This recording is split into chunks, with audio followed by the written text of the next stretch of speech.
व्यक्ति को सदैव बुराई से बचकर रहना चाहिए। अगर कोई बुरा कर्म करता है तो वह कर्म उसको अपने जीवन में भोगना ही पड़ता है। जिस प्रकार बछिया झुंड में भी अपनी माँ को ढूंढ लेती है, वैसे ही कर्म का फल आपको हजारों की भीड़ में ढूंढ ही लेगा। श्री कृष्ण जगत के स्वामी हैं। वह कण कण में निवास करते हैं। छोटे से छोटे जीव के हृदय में ईश्वर का वास होता है। उस जीव को कष्ट का अनुभव होना ईश्वर को कष्ट का अनुभव कराता है। अर्थात किसी जीव को कष्ट देकर अपने ईश्वर को खुश कैसे देख सकते हैं। जो कृष्ण का दास हो जाता है, वह अपने आराध्य से ऐसे दिन ना दिखाने की कामना करता है जिससे उसमें कभी गुरूर आ जाए। वह तो अपने कृष्ण का सेवक बनकर ही जीवन सफल बनाना चाहता है। कृष्ण अपने भक्तों को कर्म का मार्ग दिखाना चाहते हैं। वह कहते हैं, अपने कर्म समाज के प्रति, मानव कल्याण के प्रति केंद्रित करते हुए करो। बाकी फल की चिंता मत करो। उन सभी कर्मों को मुझे समर्पित करो। इस मार्ग को अपनाकर तुम मुझे प्राप्त कर सकते हो, मेरे प्रेम का भागीदार बन सकते हो। जो दुष्ट लोग होते हैं वह कठोरता से ही मानते हैं। उनको समझाने के लिए कठोर व्यवहार करना आवश्यक है। अगर समझाने मात्र से दुष्ट समझ जाते तो बांसुरी बजाने वाला कभी महाभारत नहीं होने देता। मनुष्य का मन सदैव से चंचल रहा है। इस मन की चंचलता ने मनुष्य को पथ भ्रष्ट तथा मार्ग से विचलित करने में कोई कसर नहीं छोड़ी। जो व्यक्ति अपने मन को नियंत्रण में नहीं रखता, वह धीरे धीरे स्वयं का शत्रु बन जाता है। जो व्यक्ति सदैव हंसता खेलता मुस्कुराता रहता है, अगर वह अपने स्वभाव से भिन्न हो जाए, अर्थात चुप गुमसुम उदास रहने लगे, तो समझना उसके हृदय में एक पीड़ा है। उस पीड़ा ने उसे कमजोर बना दिया है।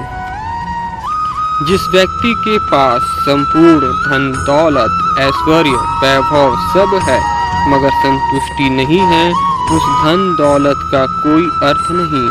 वह सदैव असंतुष्ट की स्थिति में ही रहता है। जिसके पास संतुष्टि है वह थोड़े में भी संतुष्ट रहता है। जिंदगी में भरोसा एक ऐसी चीज है जिसे प्राप्त करना वर्षों की मेहनत के समान है। फिर भी यह प्राप्त हो या नहीं, यह भाग्य पर निर्भर करता है। किंतु भरोसे को तोड़कर पुनः प्राप्त करना यह संभव नहीं है।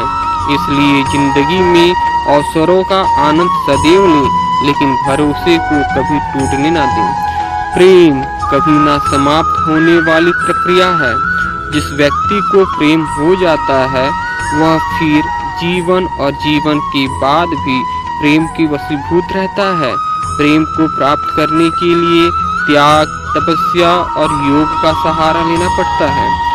जो व्यक्ति अपने अहंकार से भारी हो जाता है, जिसमें अभिमान भर जाता है, वह उस पत्थर की भांति होता है जो भारी होने के बावजूद भी नदी की धारा में डूबकर अपना अस्तित्व खो देता है। जो लोग जीवन को भूत और अतीत के भरोसे छोड़ देते हैं, उन्हें श्री कृष्ण सावधान करते हैं। जीवन का अर्थ ना भूत है ना भविष्य। जीवन केवल और केवल वर्तमान है। जो विधाता के लेख में होता है, उसी का फल हमें मिलता है। विधि के विधान को स्वयं ईश्वर भी नहीं टाल सके। जिस प्रकार राधा से कृष्ण निश्चल भाव से प्रेम करते थे, प्रेमिका के भाव से मीरा कृष्ण को पति मानती थी, मगर विधि के विधान में रुक्मणी का साथ लिखा था, जिसे स्वयं विधाता भी नहीं टाल सके। इस संसार में कुछ भी स्थायी नहीं है, ना ही सुख ना ही दुख और ना ही जीवन मरण। सब एक प्रक्रिया है। जो खुशियाँ आज तुम्हारे पास है, कल वह खुशियाँ किसी और के पास होगी। जिसे अपना समझकर हम खुश होते हैं, वही खुशी कल दुख का कारण बनती है। आत्मा शाश्वत है, सत्य है, यह अजय है, अमर है। आत्मा नए नए शरीर को धारण करती है, एक शरीर से निकलकर दूसरे शरीर में। यही आत्मा की विचरण प्रक्रिया है। इस आत्मा को ना तो किसी शस्त्र से काटा जा सकता है, ना ही अग्नि इसे जला सकती है। कोई जल इसे बुझा भी नहीं सकता और यह किसी वायु से सूख भी नहीं सकती। ईश्वर के लिए सभी प्राणी समान हैं, उन सभी में समान रूप से ईश्वर का वास होता है। कोई जीव छोटा या बड़ा, अधिक या ज्यादा प्रिय नहीं होता। जो अपने ईश्वर की विशेष आराधना करते हैं, पुकारते हैं, उनके साथ वह सदैव उपस्थित रहते हैं। जिस व्यक्ति में अहंकार, मैं और मेरा का भाव समाप्त हो जाता है, कुछ पाने की लालसा नहीं होती, वह परम शांति को प्राप्त करता है। उसे भगवान ईश्वर की शरण प्राप्त होती है। अंत समय में वह उस परम पद को प्राप्त होता है जो देवताओं के लिए भी दुर्लभ है।